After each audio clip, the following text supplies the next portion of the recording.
The latest controversy comes after suspected Israeli warplanes bombed Iran's embassy in Syria, killing 3 senior commanders and 4 other military advisors.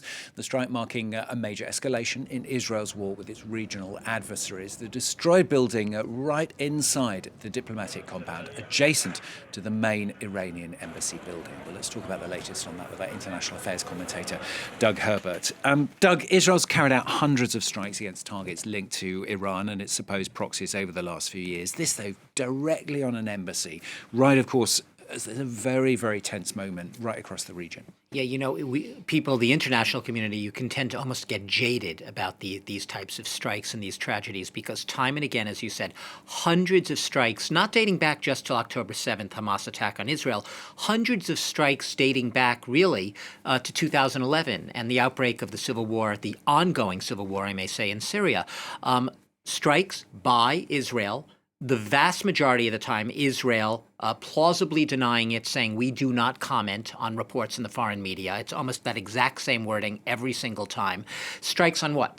Senior Syrian officials, government military figures, pro-Iranian proxy militia groups in Syria, sometimes some suspected Iranian military installations in Syria. What makes this attack different than all of those hundreds of other strikes that we've seen until now is both the target itself. Iran says this was a building that housed the consular section of its embassy, meaning it was part of the broader Iranian diplomatic complex, meaning that essentially Israel, in Iran's view, was striking at Iranian territory, albeit in Syria, but Iranian territory. So on one level, that escalates it immediately. This is not some proxy target. This is not some individual being struck off in a residential building on a Syrian backstreet. This is a diplomatic compound. The target itself, you said, 2 to 3 high-level generals in the Iranian Revolutionary Guard Corps, the Quds Force, which is their external branch of the IRGC, and some other high-level officers. So both the targets and the location, just by definition, by their nature, escalate this immediately, putting Iran in that very delicate position. What does it do?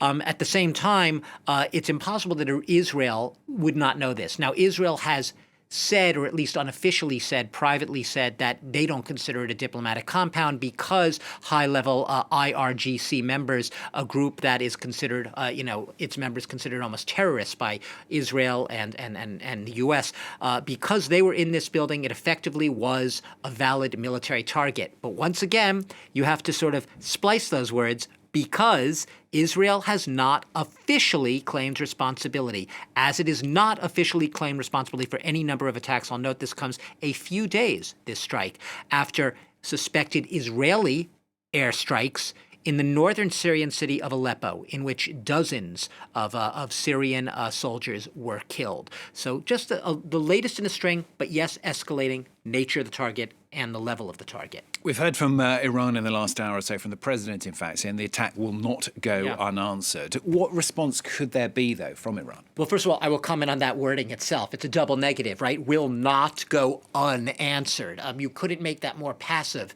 if you could. And that language is deliberate. And what do I mean by deliberate? It's that until now there has been a sort of tug-of-war on both sides. When I say both sides, Israel and Iran, not to allow one another to take this from a shadow war, so a so-called sort of covert war between Israel and Iran's proxies, into a full-fledged war which would drag in Israel against Iran and Iran against Israel and its closest ally, the U.S. So that language itself, I'm not saying it's de-escalatory language, but it's relatively restrained, very diplomatic language, meaning, like I said, Iran's in a delicate position. If, as it says, this is a diplomatic compound, Iranian territory that was struck, it has to, for both domestic and for its own proxies in the region, to be seen as responding, and responding strongly. At the same time, it is extremely wary, as Hezbollah's commander Nasrallah has made clear, of being dragged into a conflict, into an all-out, full-fledged conflict. exercising restraint seems to still be the operative, the modus operandi in this type of clash. But the question is, at what point are the circumstances of the strike such that when he says not go unanswered, it means that perhaps they will have a very decisive, as they said yesterday, and very firm response, more so than we've seen in the past. Thanks very much, Doug Herbert, our international affairs commentator here on France 24.